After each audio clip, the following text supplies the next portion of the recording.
Hey Ben, really glad to have you back on and share your update with everyone. So, as Oh everyone yeah. probably knows, Ben is the guy who was working as a middle school janitor and then started a high-paying career in technology sales, and has since gone through a couple companies and is currently working in another sales role at a smaller company. And I think, Ben, last time we talked, you had just started an internship with a company called Clovers, where SDRs or BDRs would be on track to make around 70,000 in that company. Can we just go through your timeline since we last spoke to where you currently are? So if you want to backtrack to that point in time. Yeah, sure. So when we first left off, I was at Clover's. They were doing like an HR kind of product. It was pretty interesting actually. I really enjoyed it. Got connected with the people there. Great culture. It was more of a smaller company. Turns out I don't think I wasn't being utilized as much as an intern as I could have. So ended up going a different route and ended up going to actually work for you for a little bit for Yeah, like you a did. month or something like that. I filled in some time, got a little bit more experience, but then I went into Dun and Bradstreet. It's a rather large company. It's pretty much the exact opposite of Clover's. So I was working there for a little bit, and I was making I think 80K a year. So anywhere from like 2,500 to 5K a month typically, or 6K a month, I think, something around there. And so I chose to move. After that, I moved to a different city, and I was pretty much just working. And the job itself was not difficult once you develop the skill and stuff like that. Mhm. But there was a lot of products. Dun& Bradstreet is a huge data company, so there's 20 different products I had to track and try to figure out how to get opportunities with. So it was a Mhm. lot, and I wanted something a little bit more simple. And so I went looking for different closing opportunities because I felt like I may be able to shortcut the process of being a BDR and go straight into closing. And Mhm. so I went and I started closing for, I cut ties with Dun& Bradstreet, which was a better decision for me. And I started closing for a company that helped sell marketing tools for roofing companies, which was I'm not gonna lie, I wasn't like super passionate about that either, but it was cool because I got to learn the marketing side and things like that. I got to introduce new skills and got to talk with some really cool people as far as learning. You're selling to roofers. You got to deal with like these kind of like highbrow type of right pocket, stern people. And so being able to Mhm. develop that leadership helped a lot, and ended up standing out within that company and got an offer at another company that is basically trained salespeople as well, but just in a different industry. And so I'm Mhm. working for them now. It's basically a BDR, and Gotcha. Okay, I so love it. BDR. So you're setting up meetings for closers. Yep, yep. So I'm teeing them off for them to hit them out of the park, and I love it. I have a huge trajectory within this company. I can go on to, yeah, be a closer, but I could go on to be a sales team leader, or an integrator to some, with equity sharing and all kinds of stuff. So Wow. really, really great trajectory, and a lot of that is a testament to where I started, how I was able to really, really adapt to the information that you laid out, that the companies that gave me when I was onboarding laid out, Mhm. and one of the, I mean, well, I won't go too far in, but that's where I'm at now. So Wow. So would you say that your life changed for the better since you went from being a janitor to working in these technology companies and working in sales? dramatically, 100%, yeah. My well, here's the thing, right? Is like, did my life get better? Sure, but the best thing for me is the trajectory that I'm on now and where I can see myself in the future. As it's a Mhm. great bright path for me, which is what I love. You know. Yeah. So when you're working as a janitor, to just feel like you're like in this dead end job, it's like next year I'm gonna be doing the exact same thing. I'm not getting any skills or going anywhere. Yeah, it was, well, for me, because I had tried so many things in the past, there was marketing, copywriting, all kinds of stuff. And I ended up as a Mhm. janitor. So for me, it was like I felt like I was grossly under potential of where I should be. And so Yeah. now, like, I have a valuable skill. I'm providing real value to companies. It feels way better for me, and the trajectory is still there. And tell us a little bit more about that trajectory now, because you went through Clover's, Dun and Bradstreet, the roofing marketing company, and now you're at the company. So four different experiences in the span Yeah. of about a year. So that's I mean, that's Yeah. that's a lot of different experiences in different industries and lots of sales experience too. So how do you feel like you're utilizing that experience now? Where do you think it's going to take you? Yeah, so definitely developing the skill of sales, one of the best skills in my opinion that you can learn. But Hmm. as a whole, like when I was closing for the roofing company, I was very good. I had great numbers, great KPIs. I was doing great, and I actually took a pay cut to go with the company that I'm with now. And so the reason for that is because one, it's just such a huge trajectory as far as like where my future can end up in the next 5 years, that the Hmm. marketing, the roofing companies could not offer. Roofing marketing, I just want to, but so as far as like the experience I've been able to take from every single um,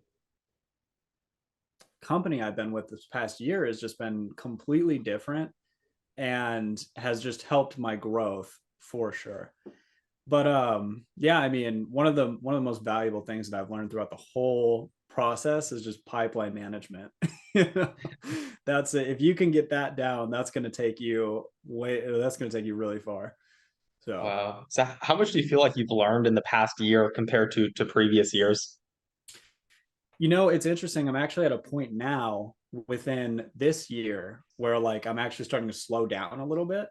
But Hmm. within the previous years, I mean, I was never really like looking to achieve the sales skill. So Hmm.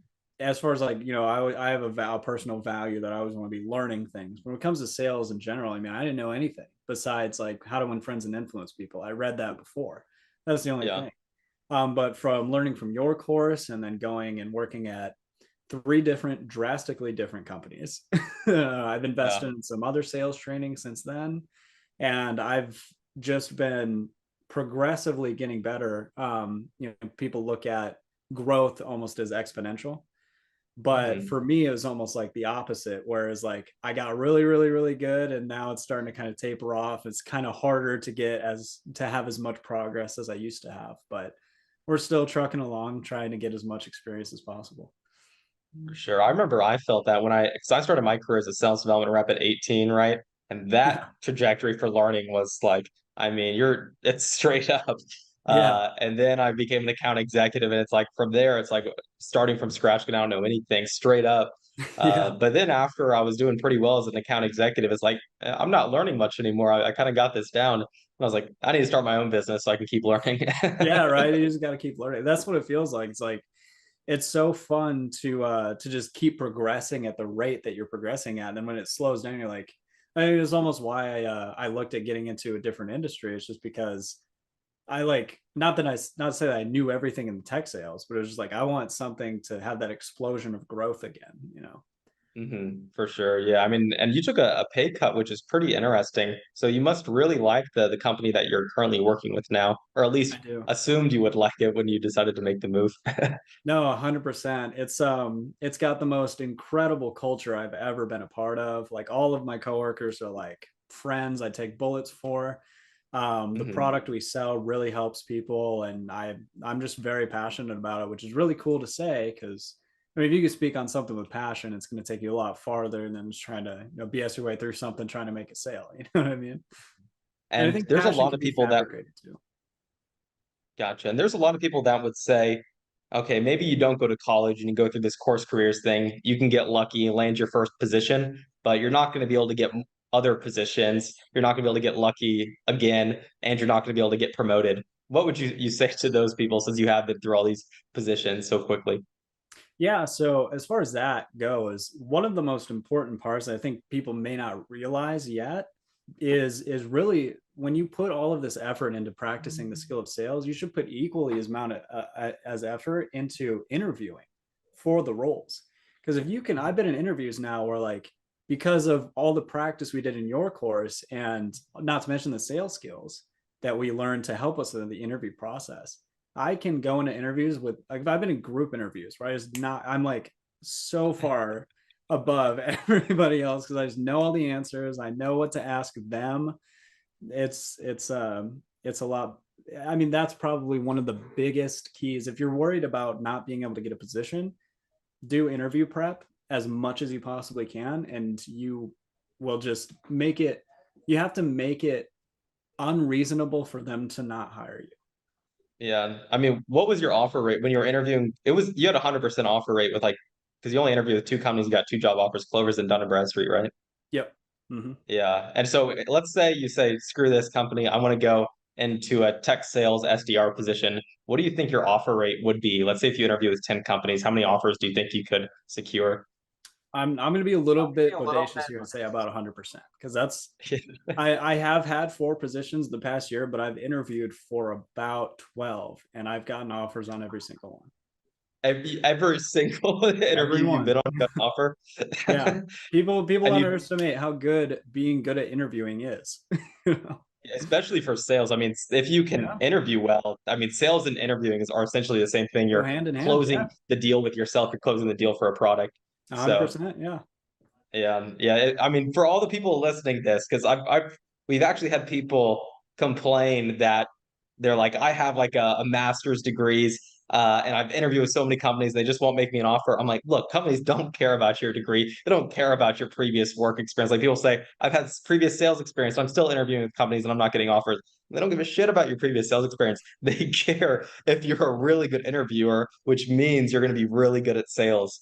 So 100%. for everyone watching this that's already in the course, listen to Ben. He's a college dropout who is working as a middle school janitor. Every company he's interviewed with, from startup to Dun and Bradstreet, Fortune 500, he's gotten an offer from. I believe we still have a video of you, Ben, in the course as an example for how to interview, since you did become so proficient at I interviewing. we do. I actually checked that video out not too long ago, and I think it needs to be updated. I'm way better now.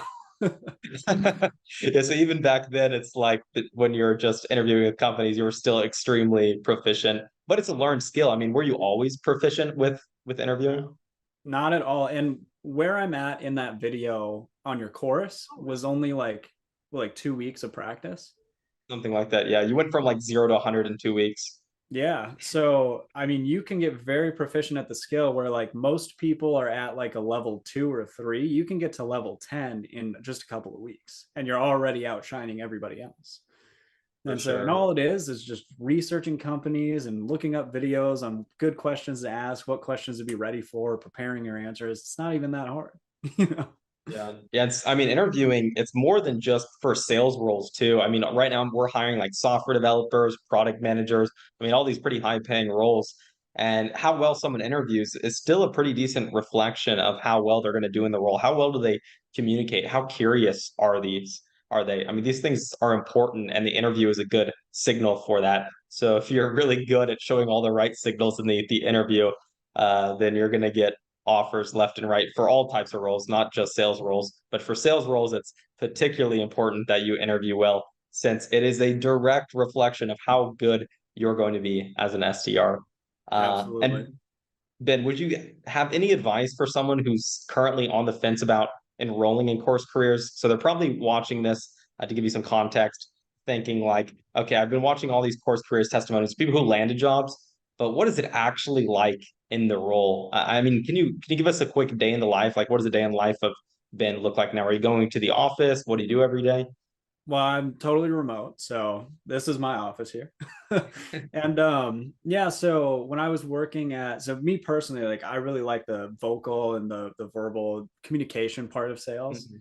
And so when I was working for Dun and Bradstreet, a lot of it was more of emails, cold outreach through like digital ways. And Mhm. not a lot of my time was spent towards like actually calling and talking to people.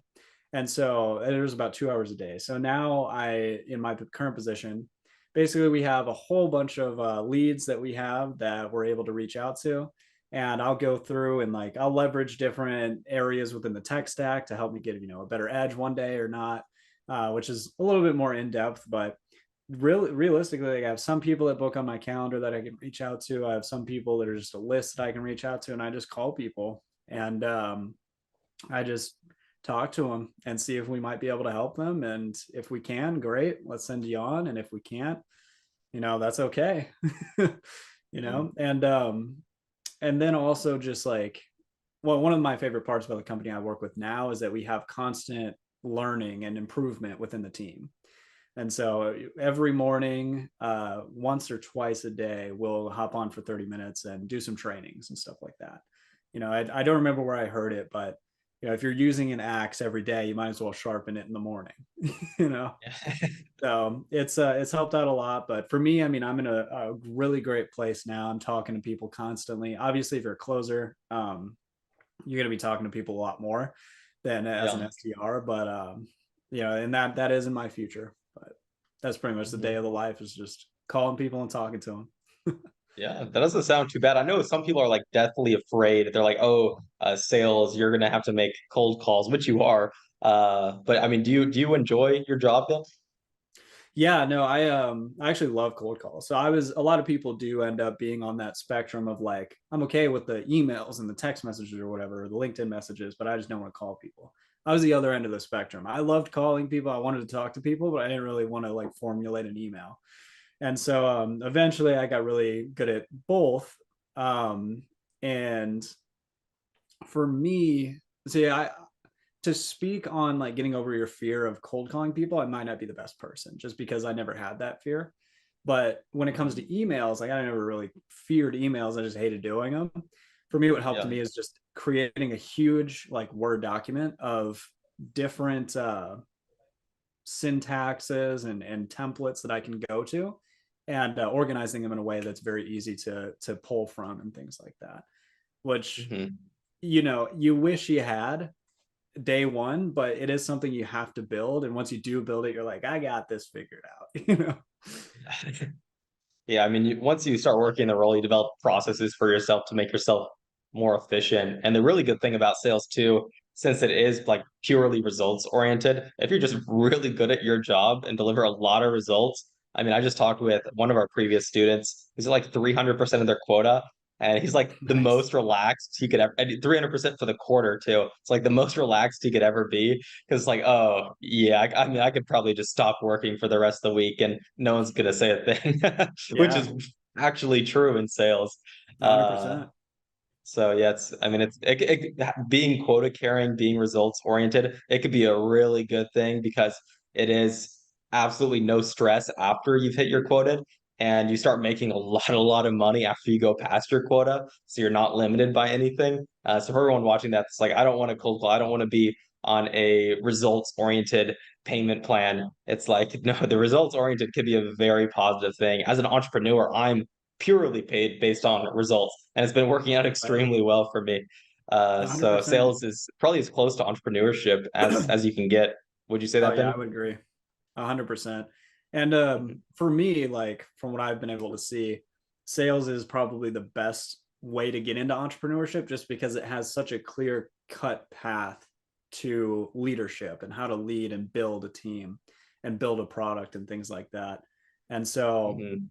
I mean, it is one of the most valuable skills you could have, in my opinion, in life, but in business as well. For sure. I definitely would not be in my position today. Course careers would have never even gotten started if I didn't have sales skills. Everything 100%. about course careers started with my sales skills, Or and like I've been just able an to leverage idea. those to get to where I am now. So, Yeah. Cool to yeah, think about though, for sure. And yeah, I'll be there one day. I'll be running my own company doing something and I'll be using my sales skills to get there. But for now I'm for just sure. honing the craft. Yeah. And I know for everyone wondering too about how to get really proficient in interviewing, in course careers, we go over example after example of what makes you successful at interviewing, the exact questions companies will likely ask you, what they're looking for, how to answer them, how to practice. I mean, there's no stone that we don't go over in course careers. Like there's absolutely no reason you can't go from a level 1 to a level 10 interviewer just by going through course careers. Is that what you would say too, Ben? 100%. And another thing you have to realize is that there's just so many people that aren't prepared for interviews. So this is kind of a funny story. When I got the position for the job I'm in now, I interviewed with a group, and Mhm. so so two stories. One of the last questions that was really interesting is, if you got hired, who else in this group would would you bring with you? And so out of 10 people, nobody got chose twice except for me, who got chose 3 times. So, and that's just a testament to, like, not only the interviewer is going to be impressed by how well you can interview, yourself and your peers are also going to notice a difference within your interviewing process. But Mhm. I had to cut that interview short because I had to go to hop to a closing call with the roofing company. And so I messaged the hiring manager and I said, "Hey, I'm so sorry I had to cut out. I still have a lot of questions for you. Would we be able to hop on stuff like that?" Because I only got to ask like 2 questions afterwards. Mhm. And it was interesting because I had like 10 questions ready to go to fire at the hip to this guy. And he said that after I left, they cut out like 2 minutes afterwards. Nobody else had Really? any other questions for him. And I was like, I That's yeah. I didn't get any of my questions answered.